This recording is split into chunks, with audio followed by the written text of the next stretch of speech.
Oi, gente, sejam muito bem-vindos a mais um episódio do Vicky Diz Podcast. Esse podcast que foi feito para contar histórias e compartilhar processos. E o episódio de hoje é: quanto esforço você faz para continuar mantendo as pessoas na sua vida? Eu fiquei me perguntando, tentando entender quando é o momento de cortar alguém da nossa vida. E foi muito engraçado porque apareceu um vídeo gringo para mim no Instagram, onde a menina ela fazia essa pergunta e até que pontos a gente tem que manter, né, a relação, às vezes com algum familiar, até entender que é preciso cortar. E aí a pessoa responde: bom, quanto de veneno você acha que consegue aguentar até você morrer?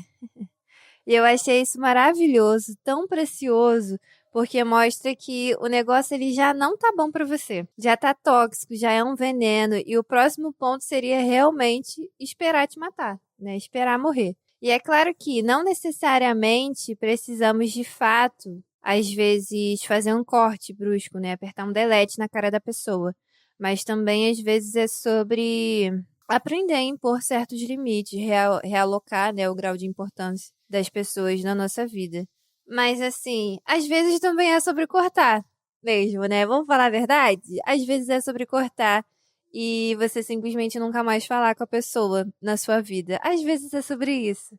E eu sempre tive dificuldade de entender qual era o momento certo de cortar alguém, porque eu cresci num ambiente disfuncional e convivi com pessoas disfuncionais também.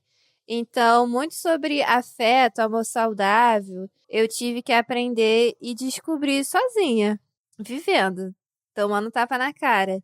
E o que eu quero dizer com isso? Que por muito tempo eu naturalizei absurdos que aconteciam comigo, porque o absurdo, ele fazia parte da minha realidade. O absurdo fazia parte da minha rotina. A minha psicóloga falava muito isso pra mim, que eu relatava coisas completamente traumáticas que aconteciam comigo, como se não fosse algo tão sério, como se não tivesse que ter uma importância ou uma relevância. Até que chegou um momento da terapia que eu aprendi a olhar para as pessoas, para as coisas e já falava: epa, eu acho que isso aqui foi um absurdo. Eu acho que isso aqui que acabou de acontecer tá um absurdo. E ela já ficava animada, né? Porque o trabalho dela estava funcionando. Mas ainda assim eu tinha muita dificuldade, porque tudo eu precisava de validação. Eu precisava de validação da minha psicóloga, eu precisava de validação dos meus amigos também, porque eu fazia muito, que hoje em dia eu tenho um pouco de horror a isso, mas eu expunha muito as minhas conversas no WhatsApp, por exemplo, para os meus amigos e falava: aqui, amigo, olha isso aqui, você acha que o que essa pessoa não falou foi um absurdo? Aí os meus amigos ficavam chocados e davam essa validação de sim, porra, Vitória, isso aqui foi um absurdo. Ou até mesmo relatar, né, uma situação, um acontecimento para eles pessoalmente, enfim, sempre buscando ali uma validação de terceiros para entender se esse meu reloginho, se esse meu termômetro, na verdade, estava realmente conseguindo captar esses absurdos que as pessoas faziam comigo da forma correta, porque antes eu não conseguia entender legal que uma coisa era ruim, sabe? Na terapia, muito que a minha psicóloga apontava isso pra mim. De olha só, isso aí não foi muito legal, não. Isso aqui é um comportamento abusivo. Eu ficava, ué, é mesmo? Olha só que loucura. Então, essa situação me fez passar por um processo muito louco, que era, eu tinha dificuldade de me autorizar a ficar chateada com as pessoas. Eu sei que, não sei se eu espero muito que alguém tenha essa mesma dificuldade que eu e eu não esteja sozinha, mas assim, é muito louco isso. Eu realmente tinha dificuldade de me autorizar a ficar chateada com as pessoas, porque eu também já sofri muito esse tipo de manipulação, de colocar os meus sentimentos para baixo, de não ter sido validada em quase nenhum momento. Então, sempre que eu me via chateada com alguém, eu gastava tanto tempo analisando se eu realmente tinha motivo de estar chateada, ou se eu não estava sendo só infantil, se eu não estava sendo imatura. Então ficava um processo que já era cansativo, ficava mais cansativo por causa desse meu comportamento. Além de que pessoas manipuladoras, na hora que você vai comunicar a sua chateação para elas, né, na hora que você vai falar: olha, eu fiquei chateado com isso, fulano, eu não gostei disso aqui que você fez comigo. Elas pegam tudo. Pode reparar, elas pegam tudo que você já errou e que você já fez de ruim na sua vida, desde lá de 1900 e bolinha, pra jogar na tua cara ali na hora. Então, eu ainda tinha esse trabalho de super ficar me analisando, primeiro, se era compreensível minha chateação, se era compreensível eu estar chateada e se eu não estava simplesmente sendo infantil e imatura ali. Além de estar analisando os meus erros também. Para caso a pessoa querer jogar na minha cara, eu já ter meio ali como me defender, entendeu? E aí, a gente volta lá para aquela frase do quanto de veneno você acha que consegue tomar até você morrer. Eu respeito muito essa parte do meu processo porque era a parte que eu estava me conhecendo. Eu estava entendendo quais eram os meus limites. Eu tomei uns veneninhos desnecessários? Com toda a certeza do mundo. Mas foi importante para eu sentir, hoje em dia, o cheiro de longe, quando alguém vai tentar ousar desrespeitar os meus limites. E eu entendo e eu acolho também essa vitória do passado, porque, além de tudo, existia uma vitória que tinha muito uma síndrome de boazinha. O quanto eu ainda sentia a necessidade de performar esse personagem que agrada a todo mundo, que ninguém tem nada para falar mal, sabe? Eu tentava viver uma vida onde as pessoas, quando pensassem de mim, elas não iam ter nada para falar mal de mim. Só que a gente, quando dá esse poder pro outro, quando a gente se permite só se enxergar sobre a ótica de outra pessoa, como que eu vou desenvolver meu personagem? Cara, toda vez que eu falo personagem, eu não sei se vocês conhecem essa querida, mas existe uma querida no TikTok, ela tá no Instagram também, que faz vídeos falando como se nossa vida fosse uma série de, quando você tá no busão e o ônibus tá vazio, é porque naquele momento não tinha ninguém de figurante, né, na figuração disponível. A figuração não era necessária pra interagir com o seu personagem. Toda vez que eu falo personagem, eu lembro dela. Mas enfim, é isso, sabe? Quando eu dou esse poder pro outro e eu permito ser enxergada por esse outro, como que eu vou me desenvolver sozinha? Uma coisa que me pegava muito no passado e que ainda me pega um pouco no presente, não tanto quanto me pegava no passado, né? Mas me pega no presente bastante, era que eu sempre fazia questão de ser amiga das pessoas que eu já me relacionei. E às vezes as pessoas não tinham nada a ver comigo, às vezes passava o tempo, eu ficava, gente, por que que eu fiz questão de ser amiga dessa pessoa? A gente não tem nada a ver. Inclusive, às vezes eram pessoas que ultrapassaram os meus limites. Às vezes eram pessoas que de fato me respeitaram. Então, por que caralhos? Por que caralhos? Eu já me fiz essa pergunta me olhando no espelho. Por que caralhos eu queria continuar sendo amiguinha delas? E aí eu percebi que talvez isso tenha muito mais a ver comigo do que com elas, porque possivelmente, né, o fundo disso tudo é eu não querer admitir que eu errei comigo mesma em ter permitido que uma pessoa nada a ver se conectasse comigo. Eu errei em ter permitido que essa pessoa me desrespeitasse. Eu errei de alguma forma, dando algum tipo de abertura. Então, é como se a minha cabeça, ela falasse, não, a gente passou por essa merda aqui, mas pelo menos a gente é amigo. Como se fosse um prêmio de consolação pra minha cabeça. Sendo que, às vezes, tem pessoas que a gente se relaciona que nem merece a nossa amizade. A amizade é um vínculo tão bonito, né? Tão bonito quanto o vínculo romântico, às vezes até mais. E eu acho que seja sobre isso, né? Mesmo que essa abertura, assim, que eu tenha errado, tenha sido sobre algo no fundo, eu ainda querer acreditar que aquela pessoa seja alguma coisa que ela não é. Então, no final de tudo, o trabalho vem pra gente. A gente tem que cuidar melhor das nossas projeções, dos nossos traumas. E parar de jogar tanta coisa nas costas dos outros e reconhecer que o poder de resolver as nossas titicas nunca saiu da nossa mão. E assim, é claro que eu falar, cuide melhor das suas projeções, mas lidar com a projeção do outro é algo difícil e muito mais comum do que se imagina, né? Sei lá, pegando um exemplo aqui que é muito provável de que a maioria das pessoas que estão ouvindo esse episódio agora ou teve pais, né, ou algum meio social de convívio próximo seu que te aprisionou de alguma forma, sabe? Esses pais que não conseguem enxergar outra coisa nos filhos além de si mesmos, tornando ali esses filhos refém de um desejo deles que não foi realizado. Então, a gente projeta o tempo todo. E talvez isso seja uma forma de rejeitar aquilo que somos, aquilo que queremos, aquilo que atribuímos, e aquilo que atribuímos ao outro que nos pertence. Então, o que será que essa projeção ela está tentando te dizer? Às vezes, você tem projetado umas coisas nos outros que, na verdade, o seu inconsciente está tentando te mostrar o quanto você tem sentido sozinho, talvez, o quanto às vezes você tá carente de afeto, o quanto às vezes você carrega uma crença de onde você tá fadada à rejeição.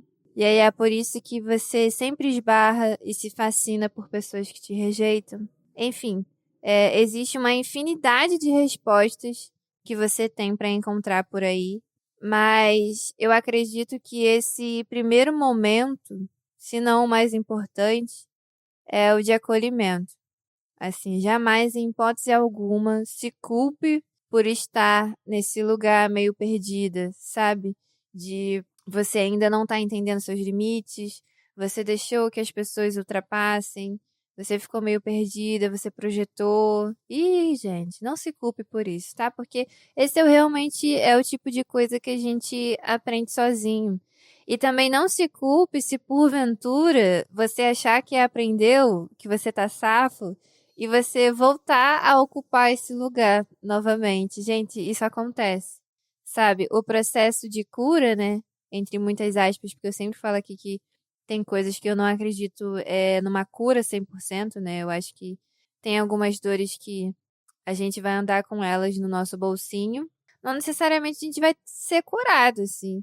E às vezes a cura pra você, né? O limite da cura pra você é você não deixar com que essa dor prejudique a sua vida, prejudique seu cotidiano, prejudique seu trabalho, prejudique suas relações, prejudique você. Às vezes esse é o máximo grau de cura que você vai conseguir, mas assim, você impedir de uma coisa parar de doer pra sempre, nunca mais você pensar e nunca mais te causar uma dor, às vezes sim, e às vezes não. Assim, pode ter umas coisinhas que você sempre que lembrar pode te causar uma tristeza, pode doer um pouquinho, mas aí às vezes dói por 5 minutinhos e passa, mas dói. Mas aí quando você lembra às vezes de um eu adolescente, você falava, poxa, quando eu pensava sobre isso aqui, doía de doer 3 meses. Doía de eu não conseguir levantar da cama, doía disso aparecer nas minhas relações por forma de projeções. Por isso que eu falo, não se culpe se você já se tá se enxergando nesse lugar agora, ou se porventura você ocupar esse lugar de novo depois de você já ter tentado melhorar, tá? As coisas elas vão caminhando devagarinho. E eu respeito muito esse momento da minha história, né? Como eu falei, eu ainda estava perdido, eu ainda estava de fato tomando os venenos desnecessários. Por quê? Mas pelo menos eu consegui entender qual é a minha, hoje em dia, sobre o meu próprio olhar. Eu consigo me entender sobre quem eu sou, de verdade, não pelos olhares dos outros. E eu sempre falo isso nos meus episódios, né? Da importância da gente se apropriar da gente, das coisas ruins, das coisas boas. No final do dia, é a gente com a gente, entendeu? Se não for por nós, quem é que será por nós, não é mesmo? E que delícia é a gente poder viver a vida do nosso jeitinho. Então, meus amores, corte estes laços imediatamente. Corte estes laços imediatamente, meu amor. Manda tchau, manda beijo, ou nem manda beijo, não manda beijo não, simplesmente corta. Sabe, se você precisar bloquear no Instagram, se você precisar bloquear no WhatsApp, delete, faça o que for melhor pra você, tá? Gatinho e gatinha, faça o que for melhor pra você, corte este laço imediatamente. Eu sei que quando a gente fala de corte de laço, eu acho que o mais difícil de se fazer, às vezes, é o cortar um laço familiar, né? E, de novo, essa frase desse vídeo é maravilhosa, assim. Que foi justamente onde a menina perguntou, né? O quanto quando que eu sei que tá na hora de cortar um familiar da minha vida?